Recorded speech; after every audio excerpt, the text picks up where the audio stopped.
SER Podcast.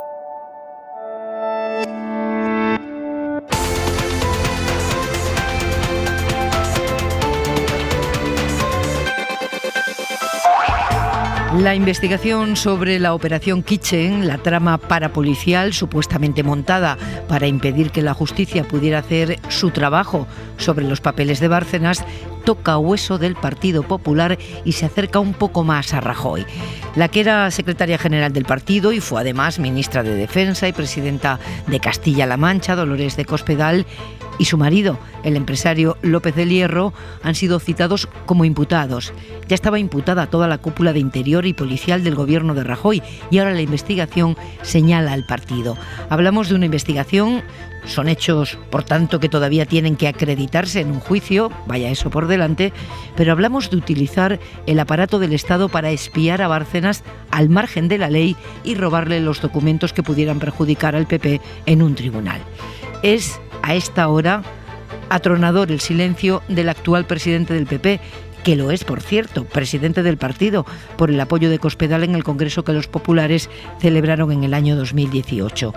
No se puede ir de defensor del honor del Tribunal Supremo y convocar incluso una manifestación para gritar justicia, justicia, y callar cuando se imputa a tu benefactora por supuestamente obrar al margen de la justicia y para impedir hacer su trabajo a la justicia. De todos los imputados en este asunto fétido, no queda nadie ya en el Ministerio del Interior, que es lo más importante, impedir que semejante engranaje ilegal continúe operando en una democracia. Pero ahora queda dilucidar hasta dónde llegaba la pata política y cómo lo explica, justifica o cómo marca distancia el partido que Cospedal dirigió hasta hace solo 3 años. Pepa Bueno. En la cadena SER, hora 25. En la mesa del análisis, Manuela Carmena, buenas noches. Hola, buenas noches, Pepa. El economista Ignacio Ruiz Jarabo, ¿qué tal? Buenas noches, Pepa. Y el periodista Joaquín Estefanía, buenas noches. Hola, buenas noches. El día en 2 minutos, Aimar. Aunque la pandemia va claramente a mejor en España, nuestro país ha superado esta tarde los 80.000 muertos por COVID en los registros oficiales y son solo eso, las víctimas oficiales, las víctimas con un diagnóstico COVID confirmado, así que todo apunta a que la tragedia en el fondo es muchísimo mayor.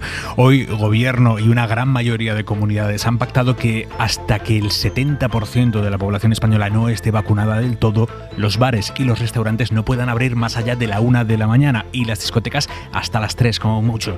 Hay 5 comunidades que han votado en contra: Madrid, Andalucía, Cataluña, Galicia, Murcia. Euskadi ni siquiera ha votado.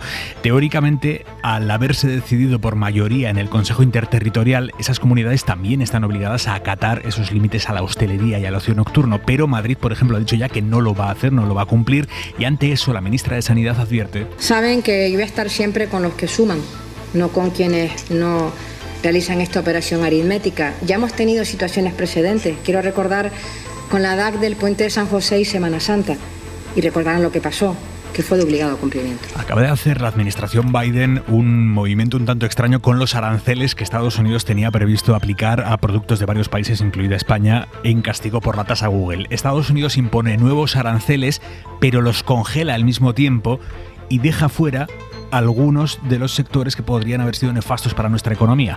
Carlos Sevilla, buenas noches.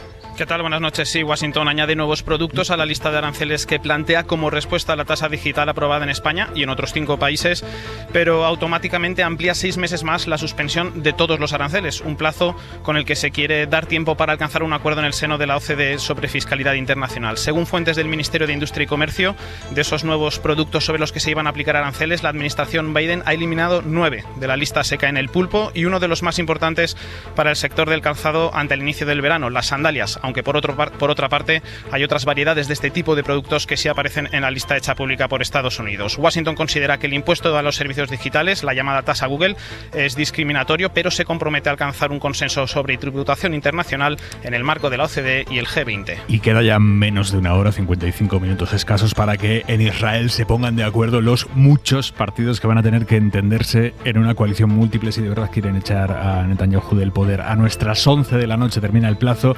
Ahora ahora mismo está todo en el aire. Los primeros partidos han firmado ya documentos, pero todavía sigue habiendo flecos por acordar y sobre todo tienen que garantizarse, y no lo está hasta ahora, que no haya deserciones entre los diputados que van a tener que votar esa coalición delicadísima. A las 11 me cuentas en qué queda la cosa. Cuento. En la contra de Hora 25...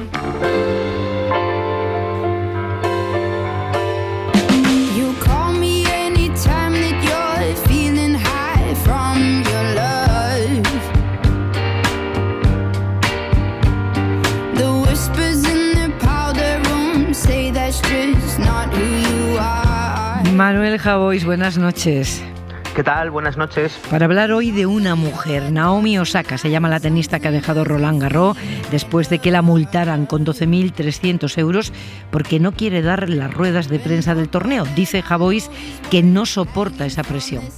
No soporta la presión, viene de una etapa de depresiones y dice que se resiente su salud mental. Yo entiendo perfectamente que la salud mental de alguien se resienta cuando tiene que hablar con periodistas 200 veces al año, con algunos incluso sin grabadora. Entiendo perfectamente que existe algo llamado libertad de expresión, que eso es un derecho fundamental y que en esa expresión cabe el silencio. Si los grandes torneos exigen por contrato a los jugadores que hablen con los medios, también entiendo perfectamente que haya jugadores que vean su derecho a la libertad de expresión vulnerado. Y sobre todo me parece estupendo que se ponga sobre la mesa la necesidad o no de que alguien responda obligado o por contrato una y otra vez a las mismas preguntas o a preguntas trampa, y el estrés que genera eso, sobre todo cuando las respuestas son tan susceptibles de ser descontextualizadas. El miedo, la ansiedad o el vértigo de Naomi Osaka ante los micrófonos no tiene por qué ser, como escribe hoy Tony Nadal en El País, el mismo que en la pista. En la pista Osaka sabe bien lo que hacer, fuera de ella a lo mejor no lo sabe tan bien. Y una, desde luego, no elige los lugares en los que sufre ansiedad, en los que se deprime o en los que se harta.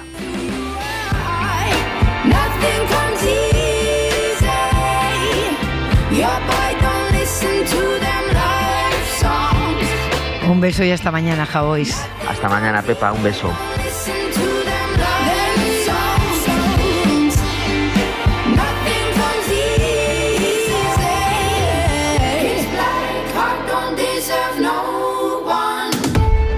Hora 25. Pepa Bueno. Una de las claves de la investigación de la Operación Kitchen es desentrañar cuál era la cadena de mando, hasta dónde llegaba el entramado que puso en marcha el presunto espionaje a Luis Bárcenas. Ya estaba imputada la cúpula de Interior en aquel momento, pero hoy el juez ha imputado, como les venimos contando, a Cospedal y a su marido. A él, a Ignacio López del Hierro, la noticia le ha pillado compareciendo en la comisión parlamentaria que investiga esta misma trama y ha dejado uno de los sonidos del día. Señor diputado, me hubiera encantado poderle contestar, pero me he enterado en esta comisión que estoy imputado. Y el segundo sonido del día es el de la propia Cospedal, que se ha presentado en la comisión del Congreso, donde estaba citada, aunque se había desconvocado a última hora su comparecencia, y muy enfadada dice que todo es una cortina de humo para no hablar de indultos. Eso es lo que quieren, es tener abierta esta comisión 5 meses. Y que así no se hable de los indultos y se hable de esto, si es lo que quieren. El matrimonio aparece en las anotaciones de Villarejo como personas clave en la captación del chofer de Luis Bárcenas para acceder a información sensible en manos del antiguo tesorero. Miguel Ángel Campos, buenas noches. Hola, muy buenas noches, Pepa. ¿Por qué se produce ahora precisamente esta imputación? Porque a pesar de que la imputación estaba solicitada ya en el mes de septiembre por anticorrupción, desde entonces hasta ahora el juez ha tomado declaración a 19 coimputados y testigos en la pieza secreta y la policía le entregó en abril un informe en el que analizaba las anotaciones de las 13 agendas incautadas al comisario Villarejo el pasado mes de octubre y del cotejo de esas pruebas, de la cadena de anotaciones reflejadas en las agendas donde se alude a MD, COSPE o IH, se infiere ya como indicio sólido y no solo como sospecha que Cospedal y López del Hierro tuvieron un papel decisivo en el germen de la Kitchen al captar a Sergio Ríos como chofer de Bárcenas para que le espiara de forma ilícita con cargo a los fondos reservados. El juez les imputa delitos de cohecho, malversación y tráfico de influencias y les cita a declarar los próximos 29 y 30 de junio. Y tú, Miguel Ángel, has adelantado algo más hoy en la SER, que el sumario secreto apunta a que se reportaban los progresos progresos de la operación a quien entonces era vicepresidenta del Gobierno. Vamos, que se informaba a Soraya Sáenz de Santamaría. Y la apertura de esa parte del sumario secreto, Pepa, va a ser inmediata, según fuentes jurídicas consultadas por la SER, quienes apuntan que precisamente esas declaraciones de algunos de los coimputados y testigos en la pieza secreta, así como las agendas intervenidas al comisario jubilado José Manuel Villarejo, señalan también a la implicación de la exvicepresidenta primera del Gobierno, Soraya Sáenz de Santamaría, y además al Centro Nacional de Inteligencia. Los coimputados, según estas fuentes, afirman que la información obtenida con el espionaje a Bárcenas era pasada también, disculpad el lenguaje que emplean los coimputados, a la enana. Es el apelativo con el que se referían a Soraya Sáenz de Santamaría, y que estaban involucrados en los seguimientos los Cecilios, nombre escogido para los agentes del CNI sobre los que la vicepresidenta tenía ascendencia. Y con una investigación que cada vez apunta más alto, ¿qué puede pasar con Rajoy?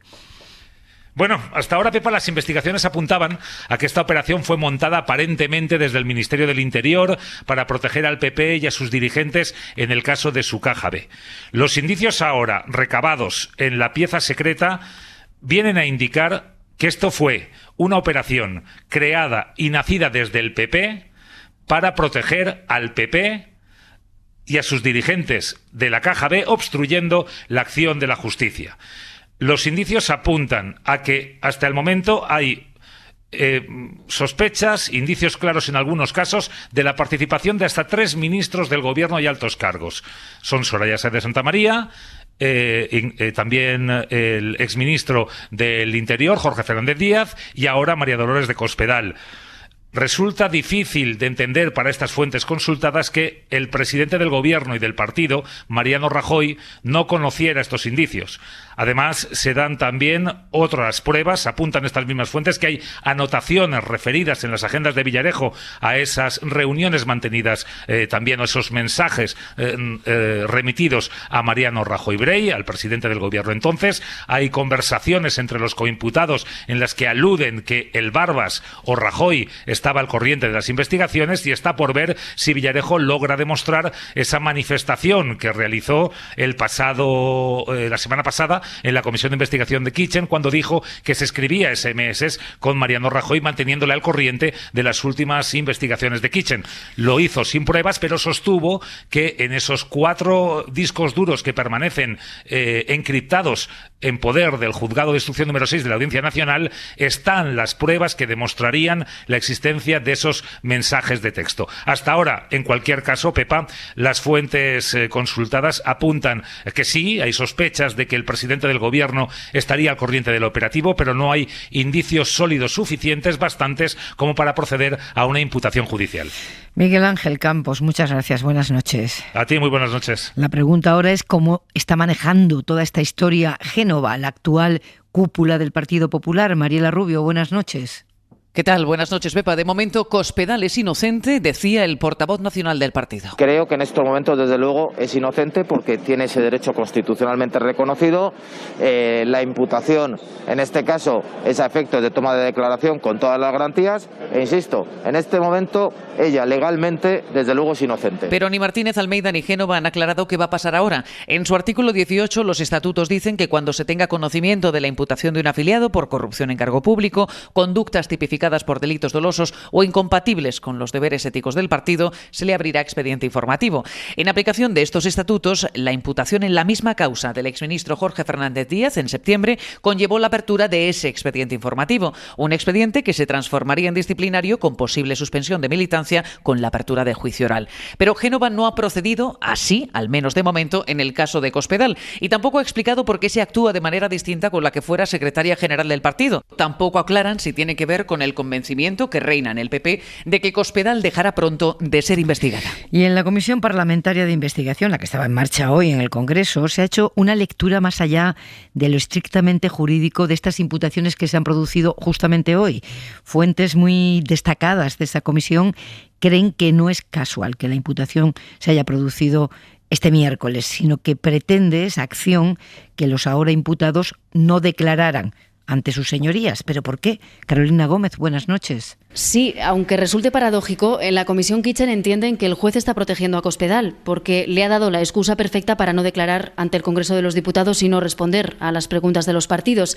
Es lo que ha hecho precisamente López del Hierro, su marido, que se enteraba de la imputación a las 10 de la mañana, cuando empezaba su comparecencia. Señor diputado, me hubiera encantado poderle contestar, pero me he enterado en esta comisión que soy imputado, que estoy imputado. Hace ya varios días que fuentes muy destacadas de esa comisión nos advertían de que esa imputación se iba a producir justo antes de la comparecencia en el Congreso. Podría haberle imputado hace meses cuando lo pidieron los fiscales, dicen, pero lo ha hecho hoy. Hay bastante malestar con el juez García Castellón en el Congreso. Varios portavoces de la izquierda aseguran que ha actuado de manera burda y descarada, entorpeciendo el trabajo del Parlamento. Y también hay en el Congreso quien hace augurios. Cospedal acabará exonerada del caso Kitchen y, como Cifuentes, se presentará libre de cargos y de cargas. Hay varios debates aquí, Manuela, ¿no? La comisión que investiga lo mismo que el juez, pero, en fin, con lo que tenemos encima de la mesa, ¿qué te parece? Bueno, no sé, no me interesa mucho esas últimas, digamos, como consideraciones respecto a que si el juez ha actuado por... Yo no lo creo, la verdad. Me parece que lo que sí es cierto es que en un procedimiento de esas características, pues se llega cuando se llega, ¿no? Que el juez haya a lo mejor, pues bueno, preferido que la primera declaración se haga ante él y no en las cámaras, pues es razonable. Yo de verdad, que ya lo he dicho en otras ocasiones, no veo muy claro esas comisiones que son paralelas a las investigaciones judiciales, ¿no?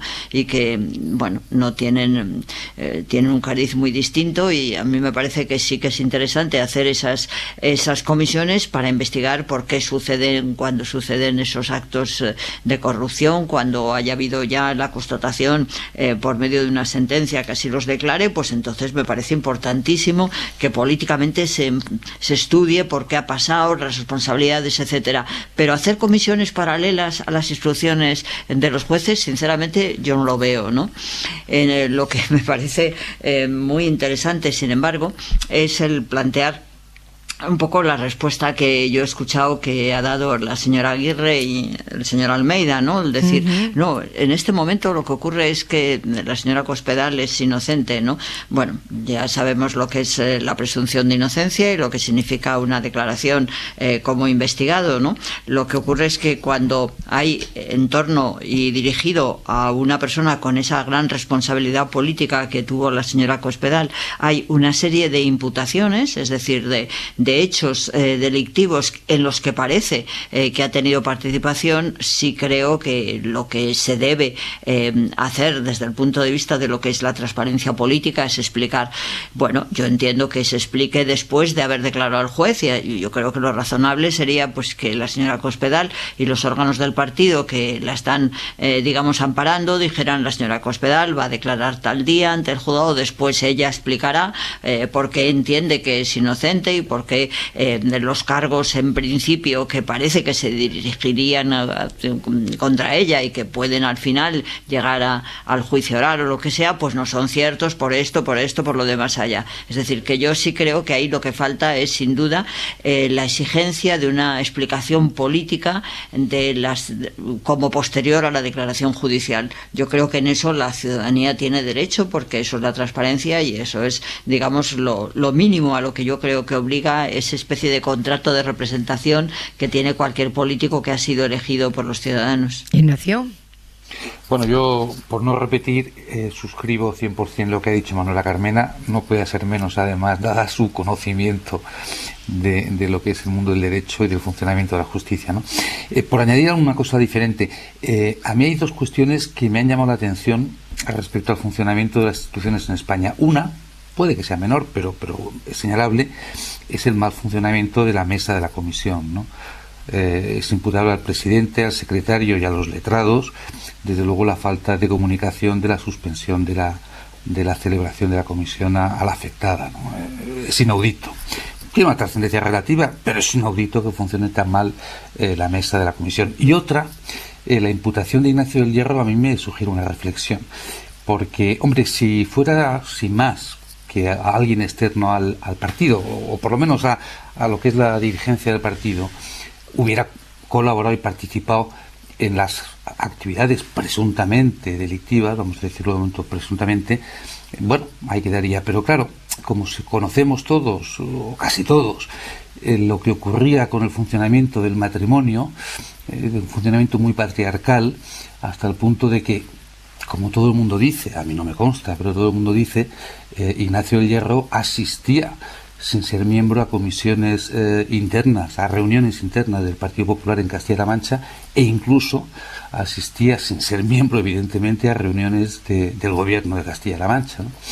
Y eso, la verdad es que también es un funcionamiento claramente anómalo de la institución. ¿Qué es eso de que el cónyuge de quien ejerce una función de presidenta de un partido regional o de presidenta de un gobierno autonómico asista a las reuniones del partido o del gobierno y coparticipe en el ejercicio de las funciones de su cónyuge, ¿no?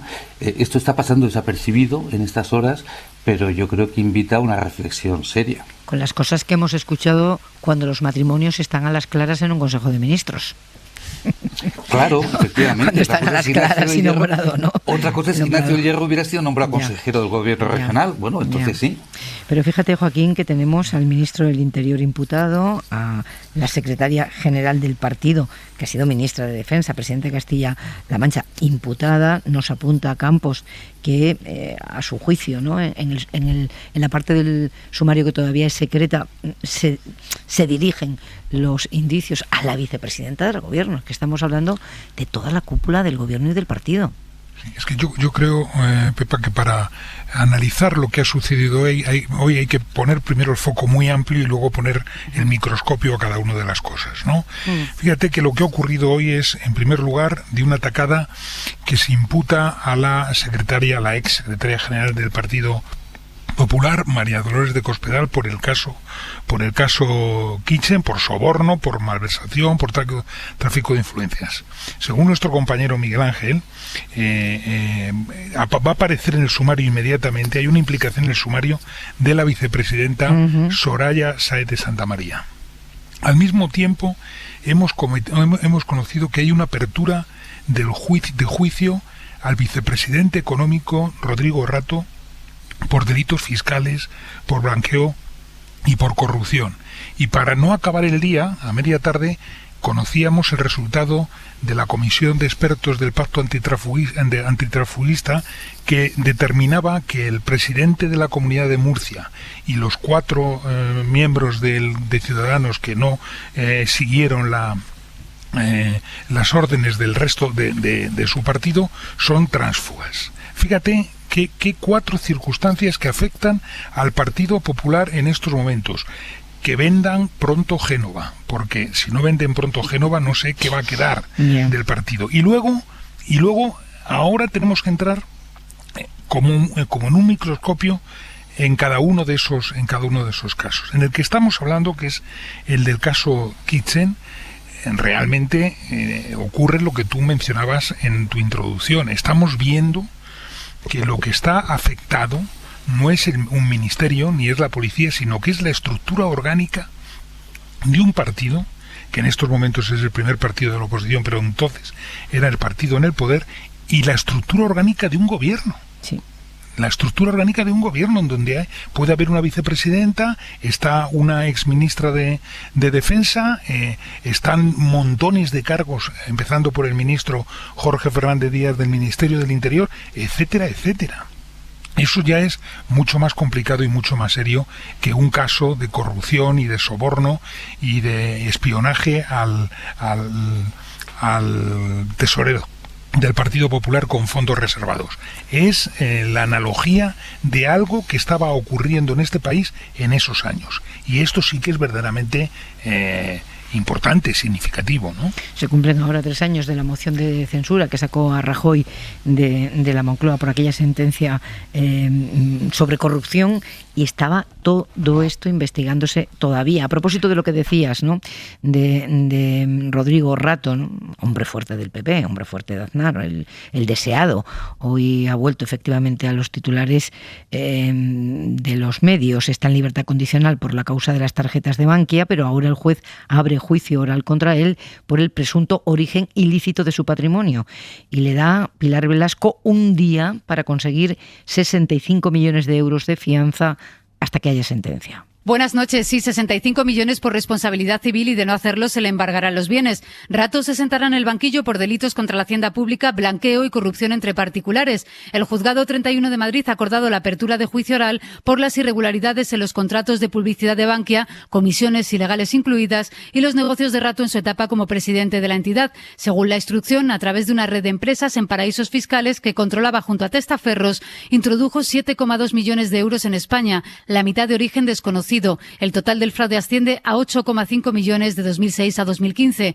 El juez juzgará a otras 15 personas físicas y ha impuesto más fianzas, 31 millones para los cooperadores necesarios y 4,5 millones a Teresa Arellano, su secretaria personal durante décadas. Como recordabas, Pepa, Rato se encuentra en libertad condicional desde el pasado febrero, cumplió 4 años y 6 meses de prisión por las tarjetas Black, en septiembre fue absuelto por la salida a bolsa de Bankia y en esta causa la Fiscalía ha llegado a pedir, por los delitos que le imputa el juez, hasta 60 años de cárcel. Ampliando el foco, como pedía Joaquín Estefanía, hablamos de un gobierno que salió de la Moncloa por una condena de corrupción. Estamos hablando de una investigación sobre obstrucción a la justicia y terminamos con un enriquecimiento personal presuntamente ilícito de quien fue su hombre en la economía. Ignacio, es una demolición en varios frentes del gobierno del Partido Popular. Bueno, pero yo creo que el gobierno del Partido Popular que se encuentra afectado es el gobierno Mariano Rajoy, porque lo que a Rato se le acusa, desde luego, es por su gestión de su propio patrimonio, en ningún caso por sus acciones de gobierno en los 8 años que fue vicepresidente, ¿no? Evidentemente, si Rato acaba siendo condenado, como habéis dicho bien, fue absuelto de los 2 temas más importantes que ha llegado hasta juicio ahora, fue absuelto en uno, y otra acusación que tuvo inicialmente, que era el alzamiento de bienes, el juez lo apartó enseguida, lo tiró a la papelera, ¿no? Es decir, vamos a ver lo que ocurre con Rodrigo Rato, pero insisto, todo lo que se le acusa en ningún caso es de ninguna acción u omisión en su etapa de vicepresidente de gobierno. Por tanto, el gobierno que sí está en cuestión claramente, lo que es la pulcritud de su funcionamiento, es el de Mariano Rajoy, ¿no? El rajoyismo, el sorayismo, como queramos llamarle, que tanto da lo mismo, desde luego no pasará a la historia por la eficacia en su gobierno, pero parece claro que tampoco pasará a la historia por la pulcritud en su acción. Pero estarás de acuerdo conmigo que Rato es en sí mismo un símbolo de los gobiernos de Aznar, ¿no? Sí, pero no solamente eso, Ignacio, no solamente eso, sino que es, déjame que acabe de decir solamente, es el más alto cargo internacional español que ha habido nunca. El director gerente del Fondo Monetario Internacional. Quizás solamente se le podría comparar cuando Javier Solana fue secretario general de la OTAN, ¿no? Y secretario general de la OTAN. Pero realmente un español que haya tenido, bueno, es que se dice pronto, ¿no? Sí, no, pero si yo no estoy defendiendo a Rato de los delitos que se le acusan, he puesto claramente de manifiesto que en ningún caso es su acción de gobierno como vicepresidente. Yo siempre pongo, cuando es un tema que evidentemente sale en cenas con amigos y demás, yo siempre pongo un ejemplo para explicar bien mi posición, ¿no? Pocos dudamos, Joaquín, a ti te gusta el fútbol, pocos dudamos que Diego Armando Maradona fue, si no el mejor, uno de los mejores jugadores de fútbol de la historia, ¿no? Y no va a dejar de serlo, o no, por el hecho de que su vida personal esté llena de tribulaciones, ¿no? Pues lo mismo digo, es decir, la gestión de Rato como vicepresidente económico, en mi opinión, evidentemente es mi opinión, fue inmejorable, y eso no va a dejar de serlo por lo que haya podido hacer en el ámbito privado en la gestión de su patrimonio. No sé si es muy oportuna la analogía, lo voy a pensar 2 veces, ¿no?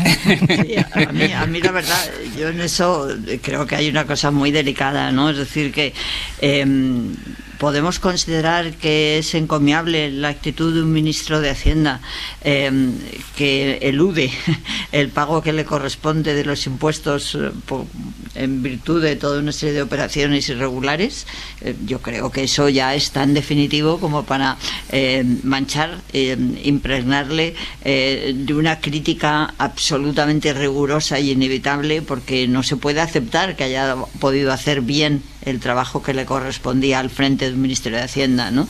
Es decir, yo creo que es absolutamente escandaloso, ¿no? Es decir, que la persona que tiene que estar dando ejemplo, la persona que ha salido tantas veces, lo hemos visto todo esto cuando ha habido recuerdos de lo que eran las campañas publicitarias, Hacienda Somos Todos, etcétera, etcétera, y estaba pasando y él estaba teniendo una actitud de una inmoralidad de esas características. No, Manuela, por el timing no es así. Los años en que se acusa de delito fiscal son todos posteriores al 2004, posteriores a su cese como vicepresidente. Es decir, en ningún caso se le acusa de haber cometido delito fiscal en la etapa en que fue vicepresidente del gobierno. Es siempre con posterioridad. Vamos a seguir. Sí, Manuela. Sí, no creo que sea tan relevante a los efectos de que da un poquito igual que lo haya hecho un poquito después, un poquito antes, ¿no? Pero evidentemente es un ejemplo que yo creo que lo descarta desde mi punto de vista, como para que pueda tener un saldo positivo como una persona responsable de un gobierno, de unas características tan importantes en un gobierno de España, ¿no? Nos queda todavía. Maradona fue el mejor jugador del mundo. Nos queda. Sí, pero no es lo mismo. No se parece nada, de verdad. Me parece que podríamos entrar a desglosar un poco ese ejemplo, porque aunque tú se lo digas a tus amigos, yo creo que no es bueno y me gustaría podértelo demostrar, aunque ahora no tenemos tiempo. Mira, vamos a hacer una pausa porque nos queda todavía que hablar de algo que yo sé que a Manuela le estimula mucho, ¿no? Para que creamos las comisiones que tienen que revisar el comportamiento de los políticos y cuando la revisan no hacen nada a continuación y se la pasan por el forro, como esa comisión del pacto antitransfugismo. Pero es que tenemos última hora, había plazo hasta las 11 de la noche y ya hay acuerdo en Israel por parte de una suma muy heterogénea de partidos para sacar a Netanyahu del poder. Oriol Andrés, muy buenas noches. Hola, buenas noches. Sí, así es. El centrista Yair Lapid, líder de la oposición en Israel, acaba de informar al presidente Reuven Rivlin que ha logrado formar un gobierno. Todos los partidos opositores han estado negociando hasta prácticamente agotar el plazo, ahora en media hora. Hace apenas unos minutos los últimos han firmado el acuerdo para conformar un gobierno que será bien heterodoxo. En la coalición hay partidos que van de la extrema derecha hasta la izquierda verde. Esto no quiere decir que las negociaciones hayan terminado. La votación en el Parlamento tendrá lugar dentro de un periodo que va de una semana a 12 días y este tiempo lo utilizarán los grupos para acabar de limar las diferencias aún abiertas, sobre todo con el partido islámico RAM, que exige mejoras significativas para la población israelí de origen palestino. De confirmarse la información que tenemos hasta ahora, sería la primera vez que un partido árabe entra en un gobierno de Israel. Y también Benjamin Netanyahu usará este tiempo de descuento para intentar crear divisiones internas y deserciones entre las filas opositoras. Durante los últimos días ha estado inflamando a sus seguidores y se temen episodios de violencia en los próximos días. Así que hay acuerdo, pero todo no está escrito todavía. Oriol, gracias. Buenas noches. Buenas noches. Hora 25. Pepa Bueno. La famosa moción de censura de Murcia, el aleteo de la mariposa que provocó el tsunami de Madrid, reabrió en España el debate sobre los tránsfugas. ¿Eran o no tránsfugas los parlamentarios de Ciudadanos que tiraron por tierra la moción de su partido contra López Miras, moción que ellos habían firmado unos días antes? Bueno, pues la Comisión del Pacto Antitransfugismo dice que sí, que lo son. Javier Torres. Son tránsfugas las dos diputadas y sus dos compañeros de escaño de Ciudadanos en el Parlamento de Murcia que, aunque apoyaron en principio la moción de censura, votaron finalmente en contra o se abstuvieron. Esta es la opinión del Comité de Expertos Independientes a los que acudió el Pacto Antitransfugismo, que también cree que el cambio de los tránsfugas se debe a que negociaron con el presidente del Gobierno de Murcia bien entrar, bien mantenerse en ese Ejecutivo, con un añadido además, que se hicieron con el control del Grupo Parlamentario de Ciudadanos. El dictamen también señala como tránsfuga a Fernando López Miras, presidente de Murcia, porque su concurso y su participación activa fueron necesarios para cerrar la operación que dio al traste con esa moción de censura. Fue él quien facilitó e indujo, y esto es textual, mediante la recompensa a los tránsfugas con cargos en el gobierno regional. Probablemente alguno de ustedes esté haciendo la pregunta que yo me hacía esta tarde, ¿pero qué era el pacto antitransfugismo? Es un pacto, Pepa, que nació en 1998, pensado en principio para los ayuntamientos, que tras varias mejoras se reactivó hace poco menos de un año. Y forman parte de él casi todas las fuerzas políticas, casi todas, ahora mismo 16. Entre ellas no está Vox. Entre sus funciones está la de analizar posibles situaciones de transfugismo y tomar medidas para aislar a los tránsfugas. Tiene una comisión de seguimiento con 16 miembros, uno por cada partido político, y desde el pasado verano se ha reunido en 3 ocasiones. ¿Y quién está en esa comisión de expertos que es la que ha elaborado el dictamen conocido hoy? La comisión de expertos, 5 juristas con reconocido prestigio, 3 mujeres, 2 hombres. Tiene, Pepa, un mandato de 4 años, renovable por otro periodo de tiempo similar. Fue creada en marzo de este año por consenso de los miembros del Pacto Antitransfugismo. Se acude a ella cuando los componentes del pacto no pueden llegar a acuerdos con un porcentaje de votos determinado, que es de 3/5, y se ocupa de realizar dictámenes. Y hasta ahora ha hecho 2, este de Murcia y el otro en enero, relativo al Ayuntamiento de Santa Cruz de Tenerife. Bueno, pues en el PP de Murcia el dictamen no ha sentado nada bien. José Miguel Luengo es su secretario general. Y esto pues parece cierta cortina de humo, un panfleto que habla de que ni más ni menos el presidente de la Comunidad Autónoma de Murcia sea tránsfuga. Tan ridículo es el tema que creo que tenemos que decir que hasta aquí, que ya está bien de utilizar las instituciones para fines políticos. Y me acordaba de ti, Manuela, porque tantas veces hemos dicho que, en fin, que tienen que crearse mecanismos, herramientas que vigilen lo que hacemos, lo que hacen los partidos políticos, lo que ocurre, lo que se decida. Y claro, pensando en este pacto, nos armamos efectivamente de algunas herramientas, pero si luego no se les hace caso, no sirve de nada. Claro, y sobre todo que no los dejamos vivir y no les dejamos que tengan las consecuencias que deberían tener, ¿no?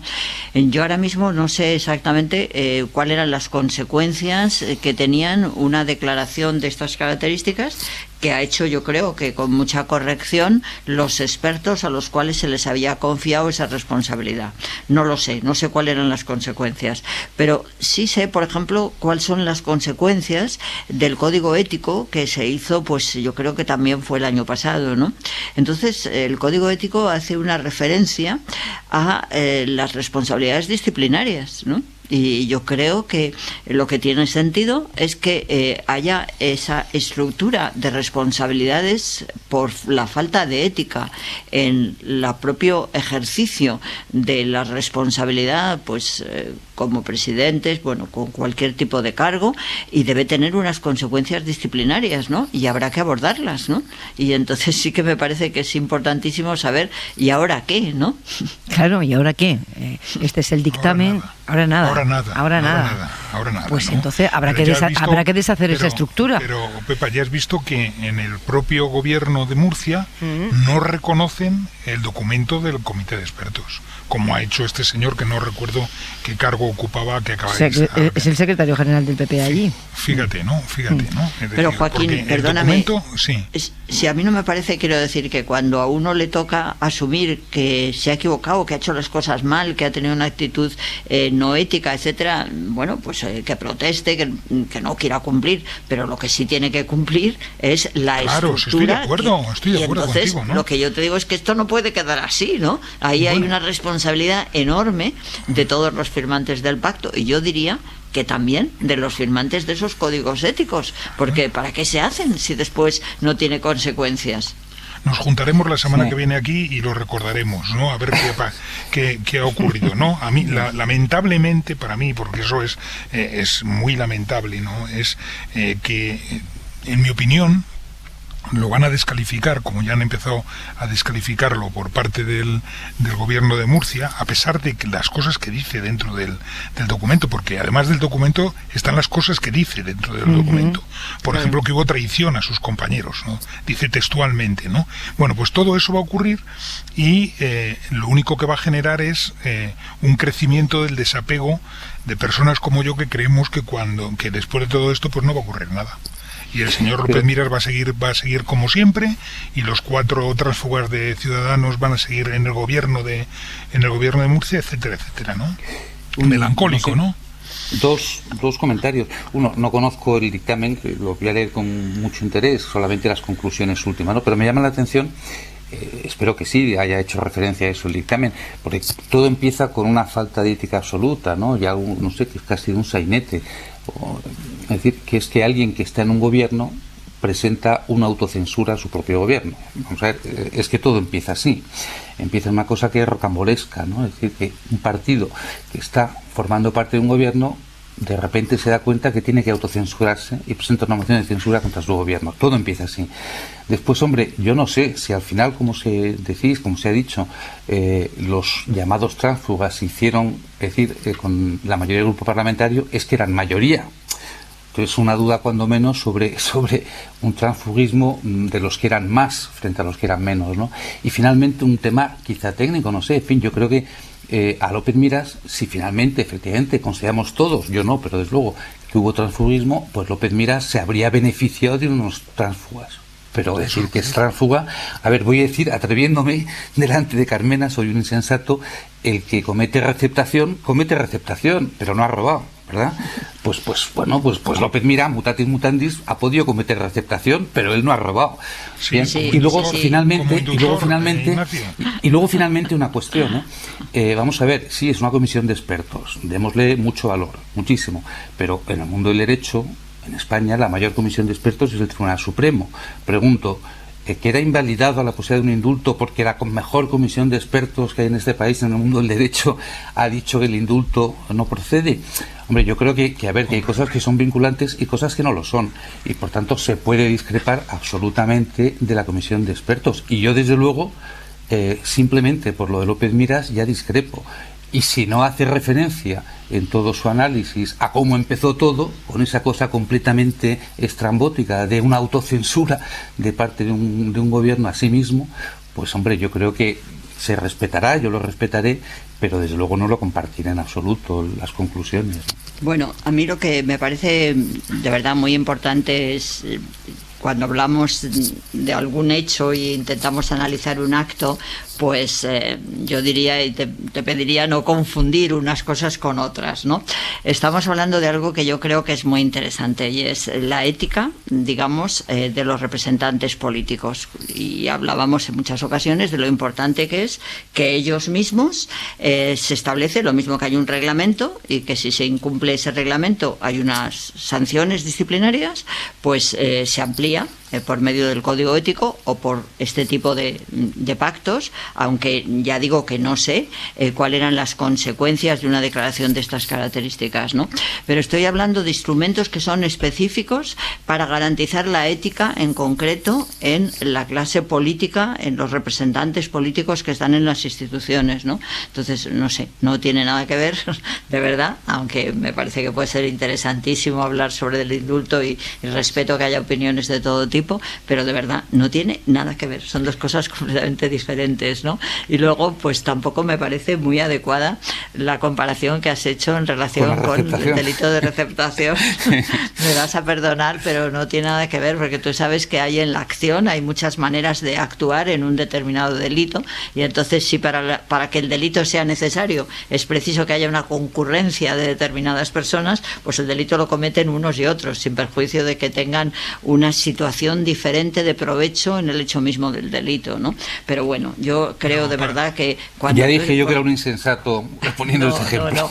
Si te digo que no es bueno el ejemplo, pero bueno, sigo. Y luego me parece, no sé, que es de verdad muy importante el plantear precisamente la disciplina parlamentaria y por qué la misma no se observa, ¿no? Eso es lo que yo creo que es verdaderamente trascendente. Y en ese sentido, fíjate que es curioso, tú dices, bueno, es que si eran mayoría, bueno, pues si tú ves los estatutos del Partido de Ciudadanos, ¿no? Y yo diría que casi todos plantean que una causa de baja inmediata es precisamente el hecho de no haber suscrito una moción de censura que se ha acordado por el partido en el sentido X. Creo que está en los estatutos de casi todos los partidos, ¿no? Lo cual quiere decir que es imposible que se pueda plantear que los que se quedaban tenían una legitimidad del partido porque la habían perdido por no obedecer precisamente la decisión de esa moción de censura, ¿no? No sé quién de vosotros se había llevado las manos a la cabeza con lo que ha ocurrido hoy en el Congreso, en fin, con la torpeza de que Dolores de Cospedal se plantara en la comisión y que no la avisaran de que se había desconvocado su comparecencia después de saber que estaba imputada. Pues nos estaba escuchando el portavoz socialista en la Comisión de Investigación Kitchen, Felipe Sicilia. Buenas noches.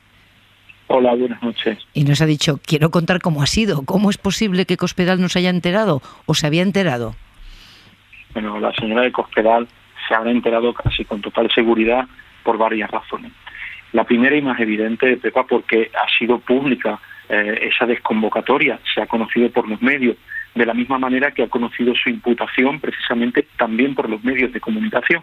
Por tanto, ha sido evidente a partir de las 2 de la tarde que se había acordado suspender esa declaración. Pero luego el Congreso ha utilizado los medios que tiene para ponerlo en conocimiento no solo con la vía oficial, sino de una manera urgente. Se le ha llamado, no ha cogido el teléfono, no ha devuelto la llamada. Se ha llamado a su secretaria, que sí ha atendido esa llamada, ha cogido el recado que se le ha dado, permítame la expresión, y ha dicho que se lo iba a comunicar a la señora Cospedal y se le ha mandado un email. Entiendo que alguien que está pendiente de esa cuestión de ir a declarar a la comisión, lo menos que puede hacer, sin duda, es también ver cómo va la misma y ver cómo va el transcurso de la misma, teniendo en cuenta además que una persona muy cercana a ella estaba compareciendo esa misma mañana. Por tanto, la comisión ha hecho la vía que tenía para comunicar a la señora Cospedal que se suspendía y lo ha hecho vía telefónica a través de su secretaria y por un email, más allá del cauce meramente formal, que es un escrito que se le tenga que remitir. Y sin duda, si la señora Cospedal se ha plantado ayer a las 3:30 de la tarde, ha sido porque lo que ha querido, sin duda, desviar la atención, montar pues una pequeña, pues un pequeño número, permítame que le diga, para desviar la atención de lo importante, y es que hoy le han imputado por 3 delitos: cohecho, malversación y tráfico de influencia. Decía nuestra compañera Carolina Gómez que había sentado muy mal en esta comisión parlamentaria el hecho de que el juez hubiera decidido comunicar esa imputación justamente hoy. Pero también se decía en esta mesa, lo decía alguien que sabe de cómo funciona la justicia, que tampoco es tan extraordinario que el juez haya preferido que la primera declaración que hagan la hagan en sede judicial. ¿Por qué estaban ustedes tan enfadados, como nos decía nuestra compañera? Bueno, ciertamente, más que enfado, era extrañeza de ver cómo se había producido los hechos y que coincidieran en el tiempo que comparecía el señor López del Hierro y la señora Cospedal en el día de hoy, para precisamente hoy, justo a la hora en la que el señor López del Hierro comenzaba su comparecencia. Bueno, no la comenzaba porque se ha negado a declarar. No entendíamos las razones, porque de entrada y sin estar imputado y sin tampoco tenerse que proteger ante una defensa que tener que establecer, pues se ha negado a declarar, que era también paradójico ver como si supuestamente no sabía que iba a ser imputado, de entrada se negaba a colaborar con la comisión de investigación. Pero resultaba pues eso, paradójico y chocante, que en el mismo día y a la hora que iniciaba los trabajos de esta comisión, el juez decretara esta imputación, cuando además desde septiembre, como bien saben, los fiscales habían apuntado la posibilidad y la oportunidad, según ellos mismos, de imputar a Cospedal y a López del Hierro.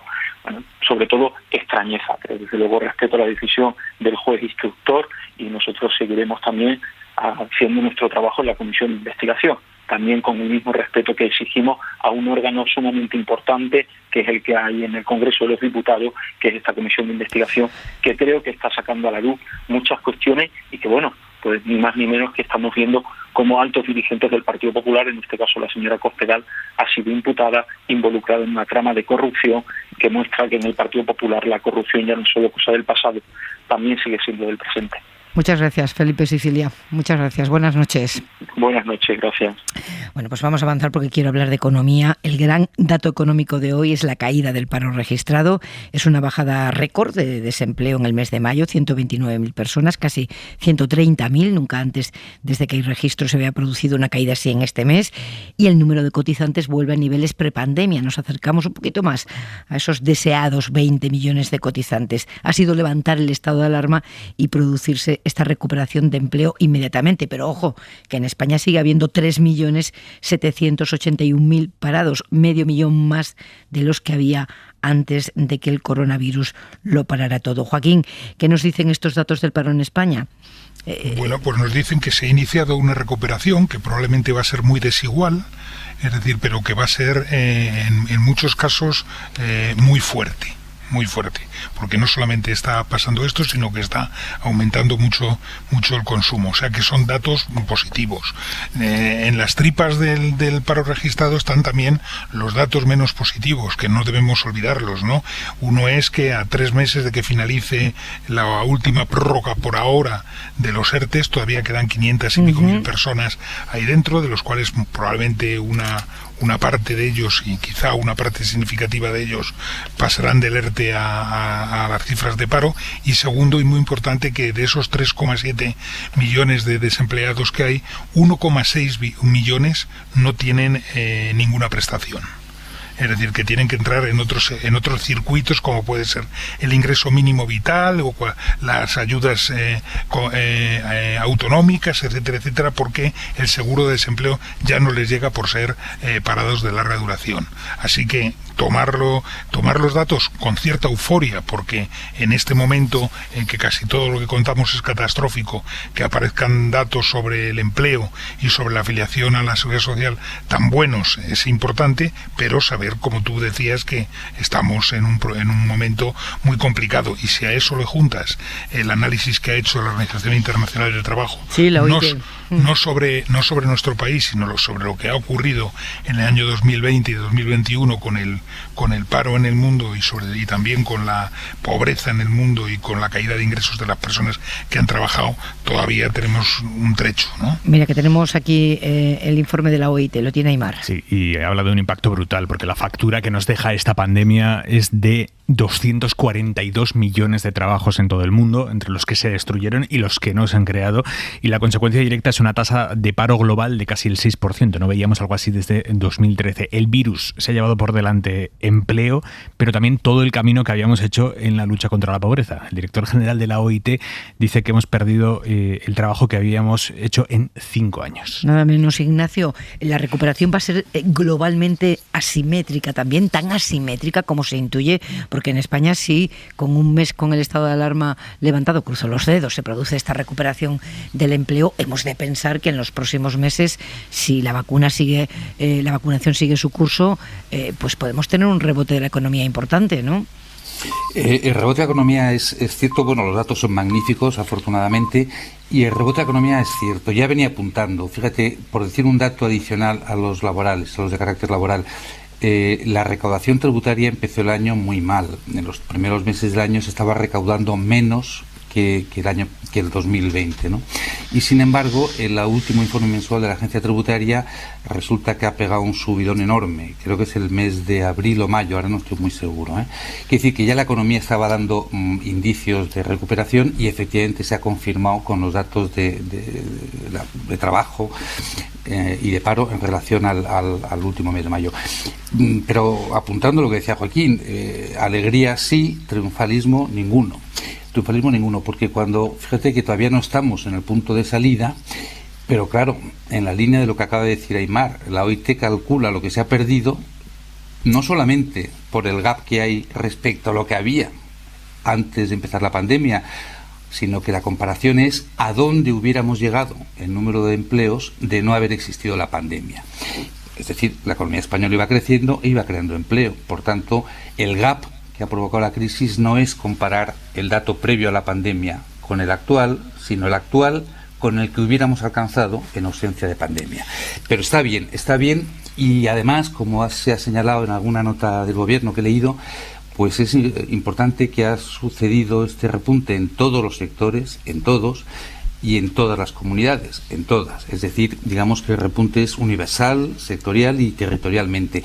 Es verdad que se mantienen datos, bueno, que nos va a costar mucho igualar. La tasa de paro de la mujer sigue siendo 4 puntos porcentuales a la tasa de paro del hombre, pero esto no es achacable a la pandemia, esto es un problema estructural de este país. O es verdad, como os he dicho antes en hora 25 de los negocios, que sigue habiendo un porcentaje menor del que debiéramos en contratos indefinidos, ¿no? Pero bueno, vamos a quedarnos con lo positivo. El dato es magnífico, la economía ha empezado efectivamente su recuperación, que será larga y probablemente, como también decía Joaquín, asimétrica.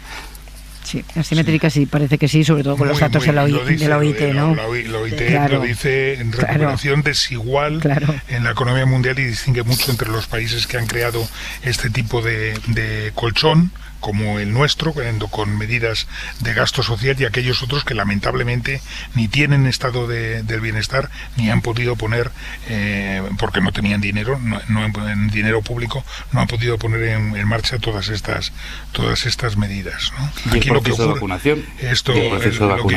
Lo que estamos viendo es que levantar el estado de alarma no ha sido un caos por ahora. No, de momento como no. se decía, ¿no? Uy, con las horas y horas que hemos invertido en analizarlo, Manuela, sí.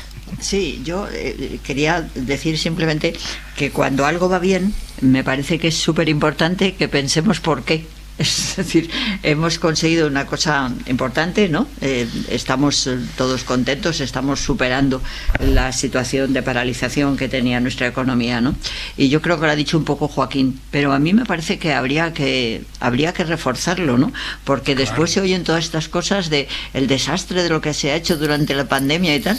Pues hombre, no parece que haya sido tanto desastre, ¿no? Por ejemplo, yo creo que lo que han significado los ERTEs, pues yo creo que ha sido algo verdaderamente importantísimo. Cuando nosotros veíamos en Madrid, por ejemplo, que los bares volvían a abrir y todo esto, pues muchos abrían gracias a lo mejor a que 2 o 3 de sus empleados estaban en ERTEs, ¿no? Es decir, que esa ayuda general que se ha tomado, pues yo creo que es muy interesante, ¿no? Entonces, ¿por qué digo esto? Porque creo que si vemos que por ahí es el buen camino, me parece que una cosa urgentísima que hay que hacer es aquellas personas que se van a quedar o se han quedado ya sin prestación porque tienen agotado su seguro de desempleo, inmediatamente tenemos que conseguir que haya una prestación nueva para ellos, ¿no? Porque yo creo que vamos viendo lo que nos da resultado. Entonces no lo dejemos pasar, ¿no? La prestación nueva sería, Manuela, quizá en muchos de los casos el ingreso mínimo vital, ¿no? Entonces volvemos... No al ingreso mínimo vital, porque yo creo que en muchas ocasiones hemos ya recurrido a estas figuras cuando se acaba el seguro de desempleo de personas que están en activo, que no tienen una situación de... Las pagas escoba. Las pagas escoba, ¿no? Todas esas pero cosas. que deberían ser sí. un poco más generosas en este momento, ¿no? Y urgentes, porque yo el otro día escuché el número y ahora mismo no soy capaz de recordarlo, pero es un número importante el de parejas, por ejemplo, que han dejado de percibir ya el seguro de desempleo por agotamiento de la prestación en la familia, tanto el padre como la madre, ¿no? Y es una situación, claro, imposible, ¿no? Entonces yo creo que como lo que nos ha dado resultado, tú lo has dicho, Joaquín, y yo vamos, tú eres el que sabes, por supuesto, y yo lo apoyo, y también lo que decía Ignacio de la vacunación, bueno, pues es que está dando, es que parece que no lo hemos hecho tan mal, ¿no? Sí, un poquito de autoestima, ¿verdad? Un poquito de autoestima colectiva, porque con la vacunación estamos haciendo un esfuerzo logístico monumental y ya lo hemos asumido como algo normal que se esté vacunando a toda la población. Yo no me canso de decir eso, a toda la población. Es un esfuerzo logístico monumental que están haciendo muchísimas mujeres sanitarias voluntarias, enfermeras jubiladas que están ahí poniendo... Y algún hombre. Pero son la mayoría mujeres, son la mayoría mujeres, ¿eh? Una última cosa, yo no sé en este momento, pero me gustaría tener la seguridad, ¿no? Se va a vacunar también a todas aquellas personas que no tienen papeles. ¿Lo estamos haciendo? Porque eso sí que es necesario hacerlo. Es imprescindible, necesario no imprescindible. Yo no oigo que se haga, por eso me preocupa. Sí, pero tienen que emerger. No, yo no sé qué resultado ha tenido, pero un debate sobre este yo ya lo he escuchado en algún sitio, ¿eh? O sea que no se nos ocurre a nosotros anotado. De repente, pero hay que seguirlo, ¿no? Anotado. Y luego la otra cosa muy interesante es recordar lo bien que nos está saliendo el sistema de vacunación con una vacuna que es propiedad pública, con una vacuna universal que es pública y que se está poniendo en los centros públicos de salud. En estos momentos que hay gente que está discutiendo el tema de los ingresos y el tema de los impuestos. Pues hasta aquí el recreo, porque lo que viene ahora... Estabais contentos, ¿eh? Sí. Qué recreo hemos tenido de las cosas que salen bien. Mira cómo se ríe Manuela. Cómo se ríe Manuela. Pues se acabó el recreo. Porque vamos a Estados Unidos, donde están preocupados, muy pendientes de resolver el ciberataque contra JBS, la segunda mayor empresa del sector cárnico. Para que se hagan una idea, el 20% de los productos cárnicos que se compran en Estados Unidos lo vende esta empresa.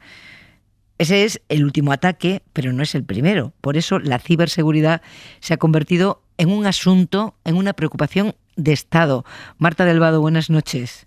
Buenas noches. La compañía JBS, con sede en Brasil, denuncia que ha sido víctima de un ciberataque organizado que ha afectado a 9 plantas cárnicas en Estados Unidos y a las que tiene en Australia. Ha vuelto a ser un ataque de ransomware. Es el segundo hackeo de este tipo en menos de un mes en Estados Unidos contra un sector esencial. El anterior fue contra el oleoducto Colonial, lo que ha hecho que vuelvan a sonar las alarmas en la Casa Blanca. La portavoz del presidente, Jen Psaki, explicaba precisamente hoy el nuevo protocolo de ciberseguridad que la administración Biden está poniendo en marcha, un protocolo que obliga a las empresas privadas a colaborar con el gobierno para prevenir, detectar y controlar este tipo de ataques con el fin de proteger las infraestructuras y los servicios críticos para el país. Para la Casa Blanca se ha vuelto una prioridad el hacer frente a estos ciberataques que piden rescates millonarios. Biden cree que se trata de una emergencia global, por eso lo va a llevar a las cumbres del G7 y de la OTAN y a la bilateral que tiene con Vladimir Putin el 16 de junio, a quien va a pedir colaboración para perseguir a estos grupos de piratas que tienen muchos de ellos sede en Rusia. Nos había alarmado lo estratégicos que son los sectores que atacan, ¿no? La carne, el petróleo. En España el año pasado se registraron 130.000 ataques graves de ciberseguridad. Es un repunte del 24% con respecto al año anterior, según el Instituto Nacional de Ciberseguridad. ¿Qué está pasando? Pues que estamos dándonos de bruces con la delincuencia del siglo XXI. Víctor Villagra es director del Máster de Ciberseguridad de la Universidad Politécnica de Madrid. Muy buenas noches. Muy buenas noches, Pepa. Pero la pregunta que nos hacíamos esta tarde en la redacción es ¿cómo puede ser que empresas tan grandes, tan estratégicas, sean tan vulnerables como parece que están siendo en el caso de Estados Unidos? ¿Es un problema de agujeros de seguridad o es casi inevitable que se pueda producir un ciberataque? Pues la verdad es que últimamente es muy inevitable que se produzca un ciberataque. Ahora mismo los grupos mafiosos, los delincuentes que realizan estos ataques, digamos, se fijan en las compañías clave como estas que has estado comentando y planean durante meses el ataque, analizando, espiando, viendo cuáles son las costumbres de los empleados de estas empresas y finalmente lanzan el ataque y es casi imposible librarse de ellos cuando es un ataque absolutamente tan organizado y planificado. O sea, que está planificado todo hasta el último detalle. Me estoy acordando del hacker que nos atacó a nosotros aquí en la SER, que lo padecimos hace un año y pico. Sí, absolutamente. Estos ciberdelincuentes lo que realizan es un estudio durante mucho tiempo de la compañía y sobre todo de las personas que trabajan en dicha compañía, analizándolo, encontrando cuál es la persona, cuáles son los perfiles de las personas más débiles y sobre ellas realizan el ataque y a partir, una vez que esa persona de esa compañía ha sido atacada, el poder pasar a todos los ordenadores del resto de empleados de la compañía les es mucho más sencillo. Pero si está tan planificado y hacen todo ese trabajo previo, estamos hablando de estructuras grandes. Efectivamente. O sea, los grupos mafiosos ciberdelincuentes actualmente son estructuras que no tienen nada que envidiar a la estructura de una gran empresa. Tienen, digamos, su estructura empresarial incluso con su departamento de recursos humanos destinado a contratar ciberdelincuentes a lo largo de todo el mundo, su departamento comercial, su departamento de marketing. Estamos hablando de unas estructuras tremendas actualmente. Es muy habitual habitual que cuando se produce un ciberataque se diga, son hackers rusos. ¿Es así? ¿Son todos rusos? No, imagino que no, ¿no? No, en absoluto. En primer lugar, a nosotros no nos gusta llamarles hackers, porque les solemos llamar ciberdelincuentes. Claro, un hacker más preciso, ¿verdad? Más preciso. Es mucho más preciso. Un hacker tiene otra acepción que son los expertos, ¿no? Entonces, les solemos llamar siempre los ciberdelincuentes que tenemos aquí. Y no son solo rusos. Ellos, además, lo malo es que es muy difícil saber de dónde vienen, porque muchas veces atacan y luego ponen un comunicado diciendo yo soy ruso, yo soy chino, pero hacen lo que se llama un ataque de falsa bandera, porque a lo mejor no son de esos países y lo hacen. Es complicadísimo. Pero de los datos que se saben es que sí, desde luego, Rusia, China y Corea del Norte son uno de los grandes orígenes de todos estos ataques. Si es inevitable o casi inevitable si se empeña en ciberatacar una empresa que puede ser pequeña también, porque las pymes también sufren ciberataques en España. ¿Qué se puede hacer? ¿Cómo se protege uno? Porque parece que estamos en el salvaje oeste también en esto, ¿no? Un mundo nuevo en el que no hay reglas. ¿Qué tenemos que hacer? Pues la verdad es que es muy sencillo en realidad, porque la regla más sencilla es el sentido común. Y el sentido común, un colega mío lo explica de una manera muy visual. La principal arma que utilizan estos ciberdelincuentes es el correo electrónico. Y con el correo electrónico hay que tener el sentido común de que cuando alguien recibe un correo electrónico, aplicar la regla de los 30 segundos. Es decir, dejar las manos y los dedos quietos durante 30 segundos, leer ese correo electrónico tranquilamente, ver el originador, ver el tema, y después de 30 segundos, cuando ya lo hemos analizado, ya interactuar, porque muchas veces los atacantes intentan realizar eso. Es un correo electrónico que te viene directamente, que te deja, digamos, en un estado de choque, que rápidamente haces clic donde no debes, y ahí es donde realizan su ataque. Y en general quieren dinero. ¿Hay que pagar o no hay que pagar? Esa es la gran pregunta. Toda la teoría dice que no hay que pagar, pero claro está, porque digamos no es tan para nada garantizado que una vez que pagues vas a recuperar los archivos o vas a recuperar el servicio que te han quitado los atacantes. Pero claro, luego están muchísimas empresas que digamos que están al agua al cuello, que ven que no pueden poder dar servicio en 1 o 2 días. Entonces en esos casos es que es complicado, es muy complicado decirlo. Así que es inevitable. Pues no sé si me consuela mucho, esto de irme pensando que es inevitable y que tarde o temprano te puede pasar, vamos, como un atraco en la calle. Como un atraco en la calle. Como un atraco en la calle. O sea, claro. Si alguien te ha visto que tienes algo de valor y te ha estado siguiendo y sabe por dónde vas y sabes a dónde vas, pues lamentablemente te van a atacar. Pues aquí es lo mismo, pero yo creo que con el sentido común, el 99,5% de todos los ataques los vamos a poder evitar. Víctor Villagrán, muchas gracias. Buenas noches. Buenas noches, Pepa. Muchas gracias a vosotros. ¿Qué me decís? Hemos terminado el recreo con dureza. Oye, de todas formas, Pepa, sí. Hay que recordar que antes de que atacasen a las grandes empresas, atacaron a los gobiernos en plenos procesos electorales. También, sí. Todo eso se está discutiendo antes todavía que a la petrolera o a la industria cárnica, ¿no? A mí lo que me gustaría saber es cómo...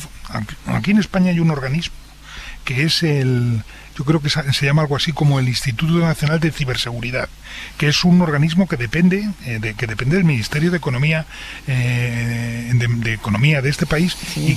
y que está dirigido precisamente para proteger a las empresas y al gobierno español ante este tipo de cosas. De ese instituto son estos datos que daba yo, los 130.000 del INCIBE, claro, se llama INCIBE, Instituto Nacional de Ciberseguridad. Sí. No, lo que iba a decir es mi ignorancia en cuanto a cómo funciona, porque es un organismo que debe ser bien significativo en estos momentos y prácticamente no conozco nada de él, ¿no?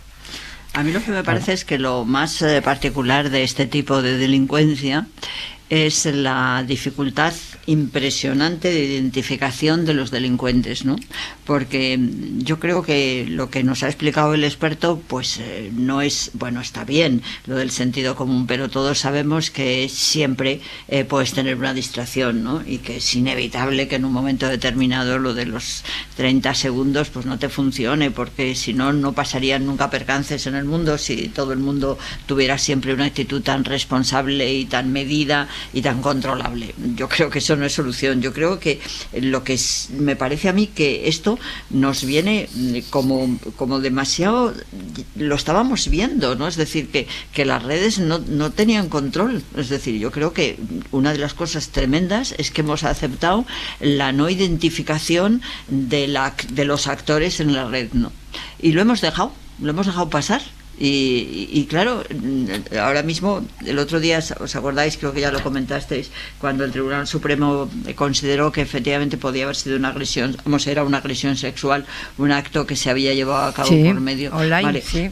Claro, pero lo curioso de ahí es que todo este tipo de actividad delictiva empieza porque una persona que es un hombre se hace pasar por mujer, ¿no? No hay ningún delito, por ejemplo, en el Código Penal, que castigue al que en la red miente, ¿no? Es decir, sí hay lo de la suplantación de la personalidad, pero es otra cosa. Entonces, lo que yo quiero decir es por qué no hemos sido conscientes antes de que no podemos tener ese anonimato tan generalizado en las redes. Porque si ha habido 130.000 ataques, yo pregunto, ¿cuántos delincuentes han sido detenidos? ¿Cuántos han sido juzgados? ¿Cuántos han sido Pues mira, condenados? vamos a invitar desde aquí, Claro. desde la antena, al responsable de INCIBE, del Instituto de Ciberseguridad de España, para que mañana esté con nosotros en Hora 25 y nos aclare tantas cosas que estáis dejando encima de la mesa como interrogantes, porque realmente está por escribir la Constitución digital. No, está por escribir. Por ahí. A mí no me preocupa, fíjate, si los ciberdelincuentes son rusos o residen en Rusia, ¿no?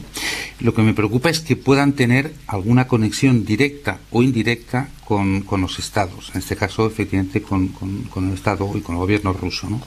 Hombre, y parece ser que existe, cuando menos en una buena medida, ¿no?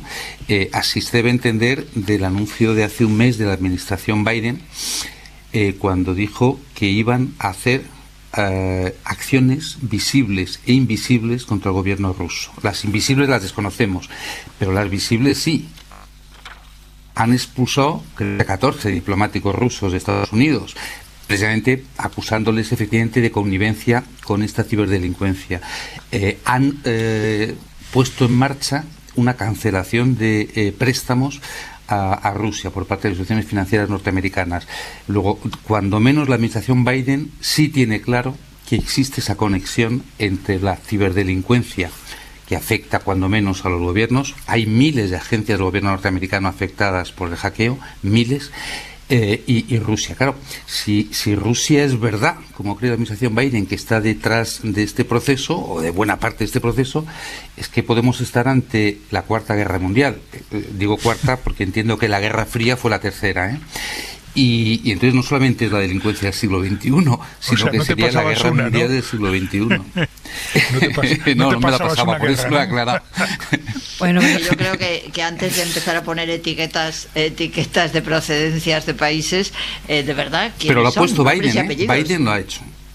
Bueno, ya. Pero Biden lo ha hecho y ha identificado.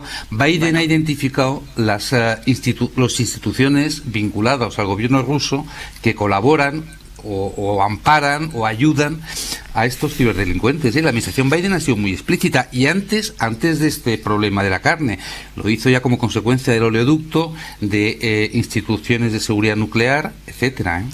No sé si va a ser más fácil que escribamos en la Constitución digital o que paguemos el recibo de la luz que se entienda y a buen precio en España, pero esto ya me lo voy a perder, porque me queda un minuto.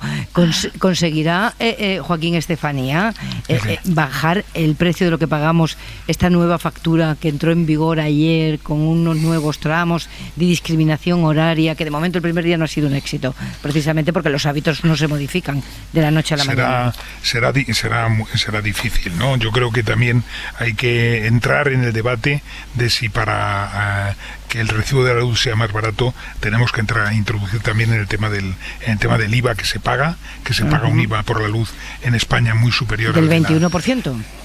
Muy superior al de la mayor parte de los países de nuestro entorno, y algún otro impuesto que hay por ahí sobre la electricidad. Yo creo que ese es un debate para Ignacio, es decir, si el gobierno español tiene capacidad para reducir el IVA de un producto tan primario como la luz, o tiene que pedir permiso a Bruselas. Un minuto, Ignacio. No tiene que pedir permiso. La directiva europea que regula el IVA admite que en la electricidad en concreto se puedan poner tipos impositivos reducidos o muy reducidos siempre que no afecten, que no distorsionen la competencia, en tanto que Francia, Portugal, Reino Unido, Italia, Grecia tienen ya tipos reducidos o muy reducidos. Es evidente que un país más se subiera a esa lista, no afectaría, no distorsionaría la competencia. Por tanto, no hace falta ningún permiso explícito, el permiso está ya concedido de forma explícita en la directiva europea.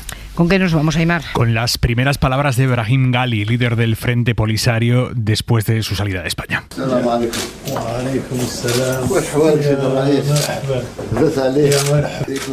Desde la cama del hospital en Argel, el hospital en el que está ingresado, al que ha ido a visitarle hoy el jefe de Estado argelino, el presidente argelino, desde la cama ha dicho Ghali: estoy en las mejores condiciones psicológicas y físicas, mi salud evoluciona positivamente, pronto regresaré al frente. Agradecemos a España por su esfuerzo.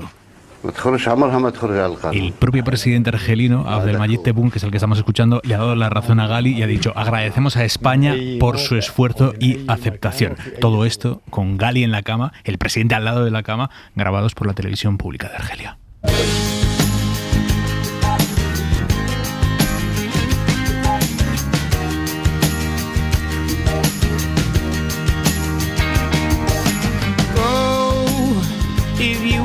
Go, but I won't follow, just so you know. Leave if you wanna leave, but I won't be here when you come home. I'm gonna move to San Francisco. Pues nos vamos solo por hoy. Manuela Carmena, un beso enorme. Muy grande a todos. Buenas noches. Joaquín Estefanía, beso y abrazo. Hasta luego a todos. Adiós. Ignacio Ruiz Jaraba, alegría de escucharte de nuevo en Hora 25. Muchas gracias, Pepa. Buenas noches. Volvemos mañana. Que descansen.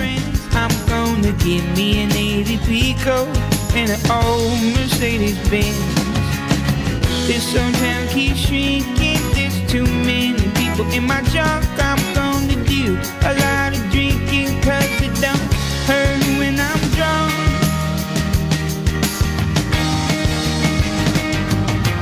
Go if you wanna go, but I won't follow, just so you know.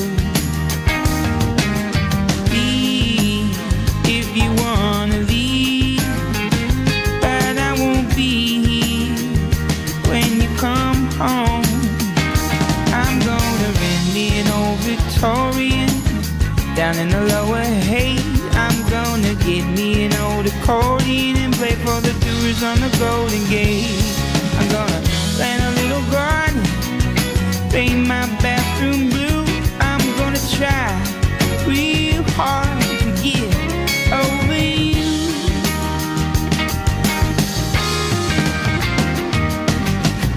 Here in the city, life that don't move so slow. There's plenty of good people I know. Up in North Beach they drink spicy Italian liquor. Down on Market days a lot of hobos and hustlers.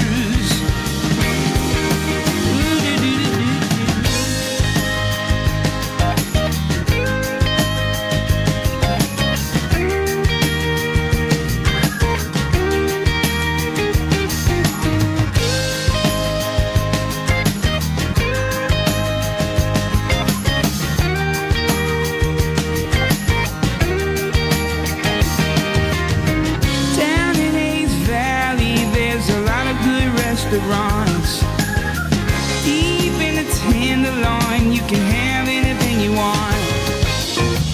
Over in the Mission, it's always a sunny day. And it's a real good baseball town, but my team is across the bay.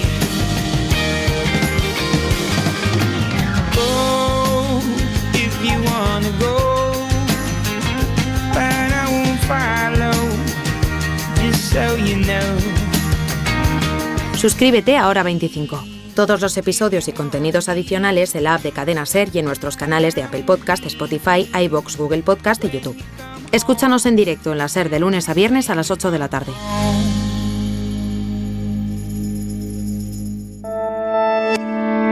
Cadena SER. La radio.